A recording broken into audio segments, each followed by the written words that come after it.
que a Igreja Presbiteriana, no caso a IPB, considera a Congregação Cristã do Brasil uma seita? Os sinais de uma seita são, primeiro, outra fonte de autoridade que não seja a Escritura.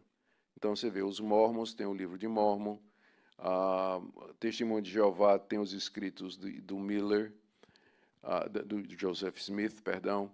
Não, Smith é os Mormons, exatamente. Depois tem a Testemunho de Jeová, que tem também suas fontes de autoridade. O Adventismo, na sua forma mais radical, tem que lembrar que o Adventismo ele é multifacetado, não é? Ele não é homogêneo.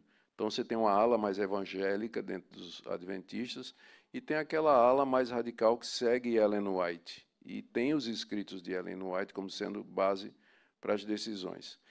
Igrejas como a Congregação Cristã do Brasil e outras, elas têm a revelação direta da parte de Deus como fonte de autoridade, a ponto de se sobrepor à Bíblia.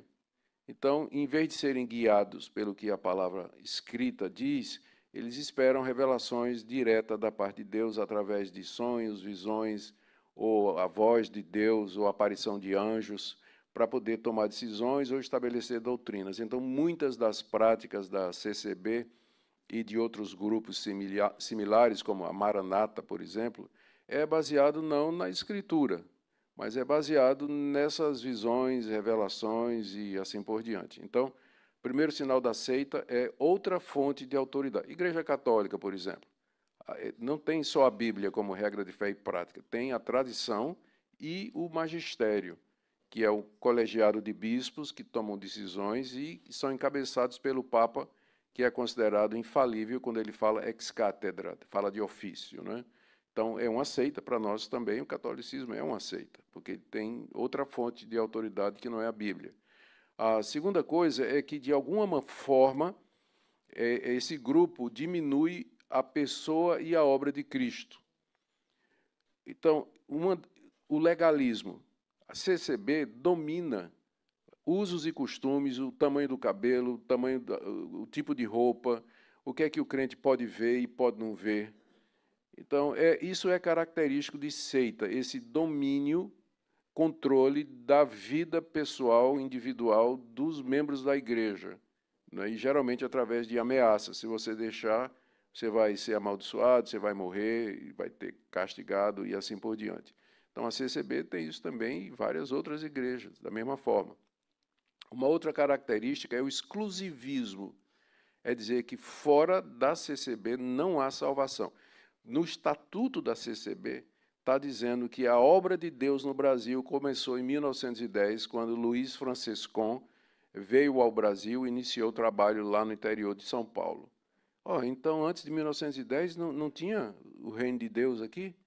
Então, os membros da CCB, eles são proibidos de ver pregação de outras pessoas, de outras igrejas, de assistir outros pregadores, são guiados para ficar ali. Isso é uma característica da seita.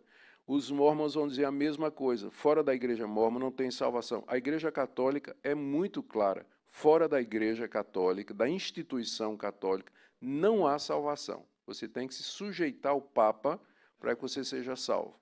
Fora disso, não tem salvação. Então, esse exclusivismo ele não caracteriza as igrejas históricas. A gente sabe que o reino de Deus é muito maior do que a igreja presbiteriana. O reino de Deus é muito mais extenso do que isso.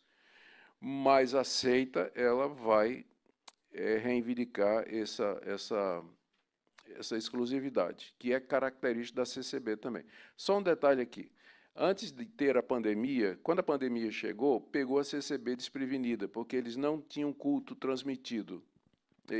Nada era transmitido, tudo era presencial, oral, era na hora ali, não tinha nada. E aí os membros da CCB, que eram proibidos de ir para a internet procurar pregações, não podiam se reunir e não tinham como receber a instrução dos anciãos e tudo mais. O que é que eles foram? Desobedeceram e foram para a internet. Né? E aí o resultado a gente está vendo. Né? Quantidade de CCBistas que começaram a entender, descobriram que a grama do outro lado é mais verde, né, e pularam a cerca. Né? e pularam a cerca. Mas foi por conta da pandemia.